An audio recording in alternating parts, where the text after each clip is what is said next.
Hello student, कैसे हैं आप? आई होप आप सभी अच्छे होंगे। प्यारे बच्चों, आज हम करेंगे कक्षा 7 के हिंदी के पाठ 11 को। इस पाठ का नाम है बच्चों वात्सल्य के पद। इस पाठ के प्रश्न उत्तरों को आज हम विस्तार से हल करेंगे। इससे पहले वाली वीडियो में हमने इस पाठ को अच्छे से समझा था बच्चों। यदि आपने वो वीडियो नहीं देखी है तो पहले उस वीडियो को देख लीजिएगा, जिससे कि ये पाठ के प्रश्न उत्तर आपको अच्छे से समझ में आ जाएंगे। तो बच्चों, बिल्कुल भी देर ना करते हुए चलते हैं इस पाठ के प्रश्न उत्तरों की ओर। इस पाठ का जो प्रश्न क्रमांक का है वो है, कृष्ण माँ यशोदा से किसकी शिकायत कर रहे हैं? तो कृष्ण जी अपनी माँ यशोदा से अपने बड़े भाई बलराम जी की शिकायत करते हैं। वो उनसे कहते हैं कि जो बलराम है वो मुझे चिढ़ाते हैं और बोलते हैं तुम्हें तो मूल का लिया गया है, तुम यशोदा मैया के सगे पुत्र नहीं हो। तो इस प्रश्न का उत्तर आप इस तरीके से लिखेंगे बच्चों, कृष्ण माँ यशोदा से बलदाऊ या बलराम की शिकायत कर रहे हैं। इस तरीके से इस प्रश्न का उत्तर आप लिख लेंगे। अब चलते हैं बच्चों अगले प्रश्न की ओर। जो अगला प्रश्न है बच्चों ख नंबर का, वो है बलराम कृष्ण को क्या कहकर चिढ़ाते हैं? तो जैसा कि इससे पहले वाले प्रश्न में ही मैंने आपको बता दिया था बच्चों, जो बलराम जी हैं वो कृष्ण को ये कहकर चिढ़ाते हैं कि तुम्हें तो मोल खरीदा है, मतलब किसी से खरीदा गया है पैसों के द्वारा, तुम यशोदा मैया के सगे पुत्र नहीं हो, ये कहकर चिढ़ाते हैं। और जो ग्वाले हैं उनसे बोलते हैं कि देखो यशोदा मैया है वो गोरी है और जो नंद जी हैं वो गोरे हैं, लेकिन तुम सामले क्यों हो? इसका मतलब ये है कि तुम यशोदा मैया के सगे पुत्र नहीं हो, ऐसे करके उन्हें चिढ़ाते हैं। ठीक है, तो इस प्रश्न का उत्तर आप लिखेंगे बच्चों, बलराम कृष्ण को मोल देकर खरीदा हुआ बताते हैं, यशोदा ने उसे जन्म नहीं दिया, ऐसा बोलते हैं। उसके यानी कृष्ण जी के माता पिता कौन है?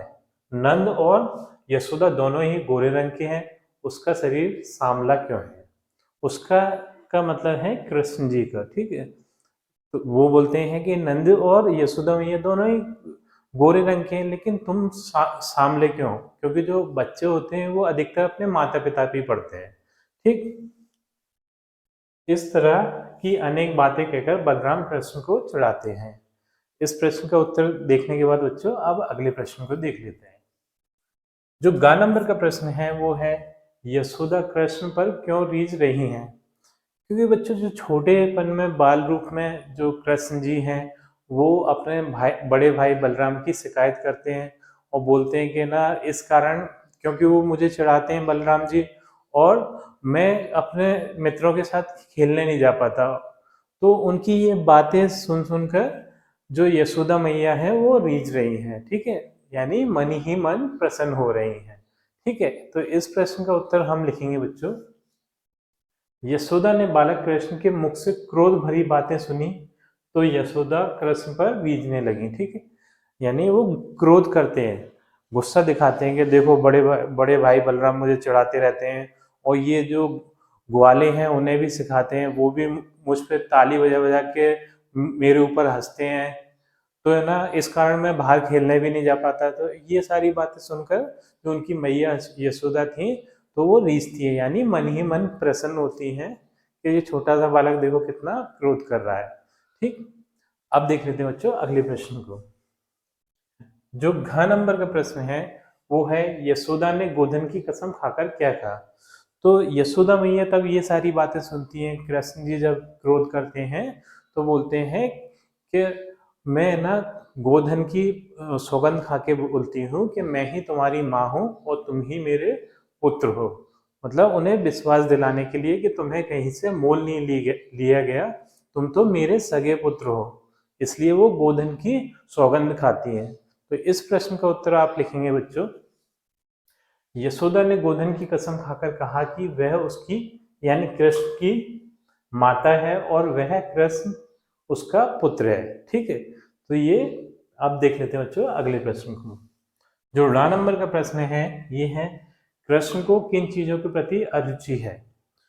तो कृष्ण जी बोलते हैं कि मुझे तो सिर्फ है ना माखन ही अच्छा लगता है, तुम जो मेवे और हलवा वगैरह जो देती हो वो मुझे कुछ भी अच्छा नहीं लगता, सिर्फ मुझे माखन ही भाता है।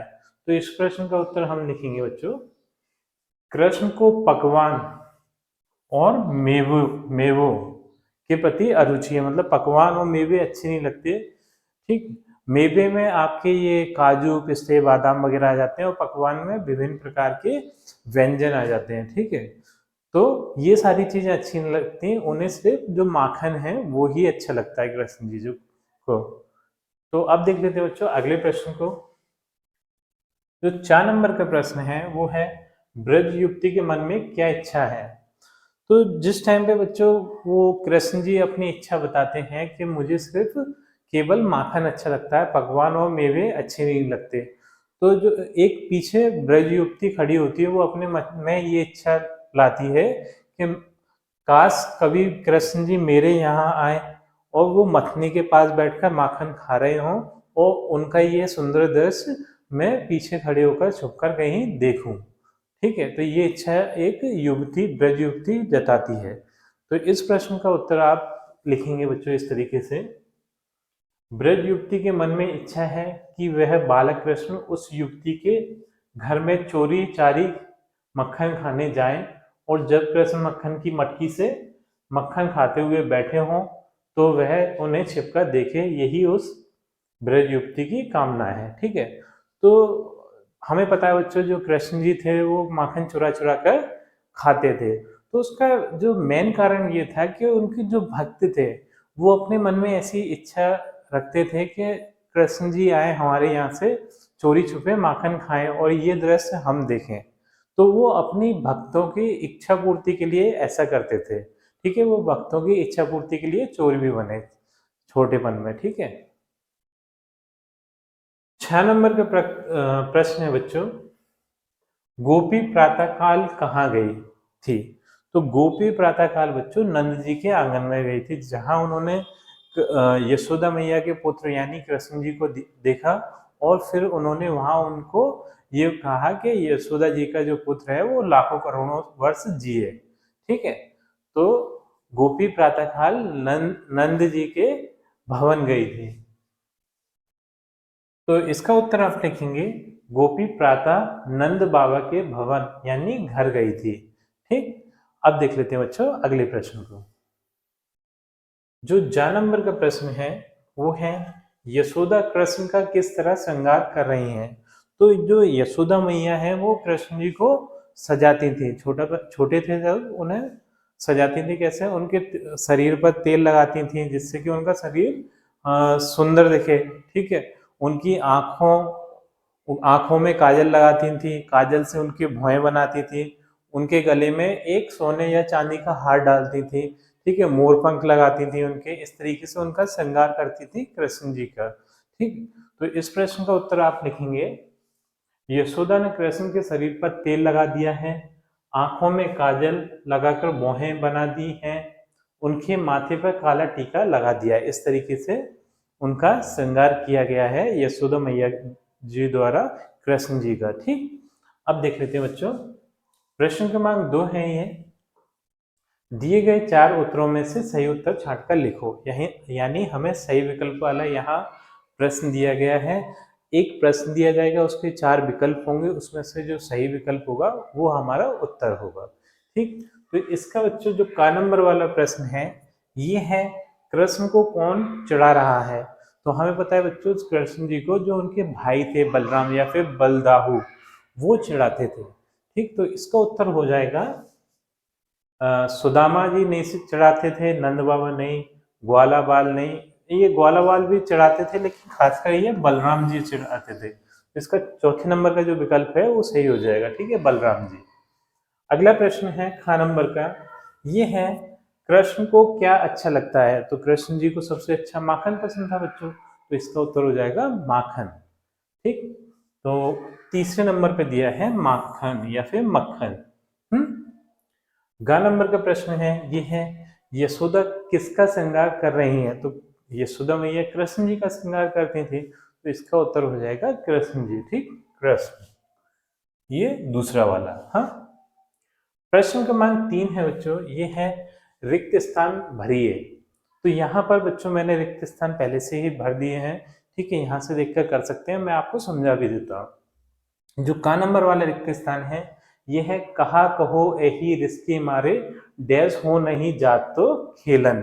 मतलब इस क्रोध की वजह से मैं खेलने भी नहीं जा पा रहा हूँ, ऐसा कृष्ण जी बोलते हैं कि वो मुझे चिढ़ाते हैं जिससे कि मुझे क्रोध आता है। ग्वाले और बलराम जी जो हैं वो उन्हें चिढ़ाते हैं तो उसकी वजह से वो खेलने भी नहीं जा पा रहे। ठीक, अगला है खा नंबर का, ये है तारी दे दे हसद ग्वाल सब सीखे देत बलबीर। यानी जो बलराम जी हैं वो ग्वालों को ये सारी सीख देते हैं कि कृष्ण जी को किस प्रकार से चढ़ाना है। ठीक है, उससे वो ताली दे बजा बजा के हंसते हैं। तो ये यहाँ पर क्या आ जाएगा, बलबीर यानी बलराम। गा है सूर श्याम मोही गोदन की सो माता तू पूत। तो जब उनकी क्रोध भरी बातें यशोदा मैया सुनती हैं तो वो गोधन की सौगंध खाती हैं और वो बोलती हैं सूर श्याम मोही गोधन की सौ के सो हो माता तू पूत, कि मैं गोधन की कसम खाती हूँ कि मैं ही तेरी मैया हूँ और तुम मेरे पुत्र हो। अगला है सूरदास प्रभु अंतर्जामी डैश मन की जानी। तो सूरदास जी बोल रहे हैं कि जो प्रभु कृष्ण जी हैं वो सभी के वो अंतर्यामी है। वो ग्वालिनी की जो इच्छा चल रही थी मन में कि ये कृष्ण जी मेरे घर में आए और माखन चुरा कर खाएं और इस दृश्य को मैं देखूं। ठीक है, तो वो जान लेते हैं कृष्ण जी। तो यहाँ ग्वालिनी आ जाएगा। ठीक, ड़ा है तेल लगाई लगाई के अंजन मोह बनाई बनाई डिठो नहीं। तो ये भी है कि तेल लगाकर उनके शरीर को सजाया जाता है और जो काजल है काजल से उनके भौं बनाई जाती हैं। मतलब उनकी हल्की हल्की भौं होंगी तो उस पर वो काजल लगा के यशोदा मैया काजल लगा के उसे थोड़ा सा काला कर देती होंगी जिससे कि वो और ज्यादा सुंदर और आकर्षित दिखते होंगे। ठीक, अब चलते हैं बच्चों अगले प्रश्न की ओर। अब बच्चों भाषा अध्ययन के प्रश्नों को देख लेते हैं। इसका प्रश्न क्रमांक 1 है निम्नलिखित शब्दों में स्थानीय बोली ब्रज और मानक भाषा के शब्द दिए गए हैं, उनके सही जोड़े मिलाइए। तो यहाँ पर हम देखेंगे कुछ ब्रज भाषा के शब्द हैं और कुछ इसके मानक भाषा यानी हिंदी के शब्द हैं, तो उनकी हमें सही जोड़ी बनाना है। तो देखिए यहाँ पर जैसे तारी है ये ब्रज भाषा का शब्द है, इससे इसके लिए ताली मानक भाषा का शब्द है। ठीक, माखन और मक्खन, माखन हो गया ब्रज भाषा का शब्द और ये मक्खन अपने मानक भाषा का शब्द। ठीक, इसी तरीके से थाड़ी खड़ी भवन भवन जुग युग जुबती युवती और पूत पुत्र करोड़ करोड़, इस तरीके से आप ये सही जोड़ी बना सकते हैं बच्चों। ठीक है, इस तरीके इस साइड हमारे ब्रज भाषा के शब्द हैं, उन्हीं के मानक भाषा के शब्द यहाँ पर दे दिए मैंने। ठीक, प्रश्न क्रमांक 2 है, ये है इस पाठ में से अनुप्रास अलंकार के कुछ उदाहरण छांटकर लिखिए। तो यहाँ है कहाँ कहाँ कहत कौन मोही को मरना मोहन मुख जसुमती सुन सुन माता तू पूत लगाई लगाई बनाई बनाई निहारत भारत चुचकारत पुचकारत, सॉरी ये पुचकारत है। ठीक है, इस तरीके से ये अनुप्रास अलंकार के उदाहरण हो गए बच्चों, यहाँ से देखकर आप लिख सकते हैं। ठीक, अगला है प्रश्न क्रमांक 3, ये है विभिन्न प्रकार के शब्द युग्म लिखिए। तो जैसे पुनी पुनी, ठीक है, शब्द युग्म में दे दे, मतलब एक ही शब्द जब योजक चिन्ह के द्वारा जोड़ के लिखा जाता है तो उसे हम शब्द युग्म बोलते हैं। ठीक है, जैसे पुनी पुनी, दे दे, सुन सुन और मन मन, ये बीच में जो चिन्ह लगा है उसे हम क्या बोलते हैं, योजक चिन्ह बोलते हैं बच्चों। ठीक, इसी का खा नंबर वाला है मैया मोही दाव बहुत खिजायो मोसो कहत मोल को लीनो तो ही जसमती कब जायो। तो ये हमें कुछ पंक्तियां दी हैं। ठीक है, तो इससे संबंधित हमें कुछ प्रश्न पूछे गए हैं, तो देख लेते हैं उन प्रश्नों को। तो यहाँ पर पहले नंबर का प्रश्न है, ये है यहाँ कौन किससे कह रहा है। तो ये बात जो कृष्ण जी हैं वो अपनी माता यशोदा से कहते हैं कि मैया मोही दाव बहुत खिजायो, मतलब जो दाऊ जी हैं वो मुझे बहुत ज्यादा चढ़ाते हैं। मोह से कहा तो मोल को लीनो, कि मुझे बोलते हैं कि तुम्हें तो मोल लिया गया है। तो ही जसुमती कब जायो, तुम्हें जसमती मैया ने यानी यशोदा मैया ने कब जन्म दिया है। तो यहाँ पर ये किसने कहा है, बालक कृष्ण ने अपनी माता यशोदा से कहा है। ठीक, दूसरे नंबर का है इसमें माता और पुत्र के बीच कौन सा भाव प्रतीत या जागृत हो रहा है? तो इसमें बच्चों वात्सल्य भाव जागृत हो रहा है।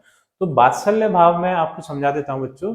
जब एक माता या पिता को अपने पुत्र को देखकर या फिर उसके पुत्र की जो अटखेलियां उसे देखकर जो उस उसके प्रति प्रेम का भाव जागृत होता है, उसको हम वात्सल्य भाव बोलते हैं। ठीक, तो वात्सल्य भाव जागृत हो रहा है। हाँ, प्रश्न क्रमांक 5 है बच्चों, ये है, इस पाठ के अतिरिक्त आपकी पाठ्य पुस्तक में से वात्सल्य रस का एक उदाहरण लिखिए। तो इस पाठ के अतिरिक्त ये यहाँ पर मैंने एक उदाहरण और दे दिया है, ये आप देखकर लिख लीजिएगा। मैया होना चरैया गाई सिगरे ग्वाल्स घिरावत मासो मेरे पाई पिराई। इस तरीके से आप ये उदाहरण लिख सकते हो बच्चों। तो बच्चों, इसी प्रश्न के उत्तर के साथ हमारी ये वीडियो कंप्लीट होती है। आई थिंक ये वीडियो आपको पसंद आई होगी और अच्छे से ये प्रश्न उत्तर आपको समझ में आ गए होंगे। यदि आपको वीडियो अच्छी लगी है तो वीडियो को लाइक कर दीजिए, चैनल को सब्सक्राइब कर दीजिए। आपसे मिलते हैं अपनी अगली वीडियो में।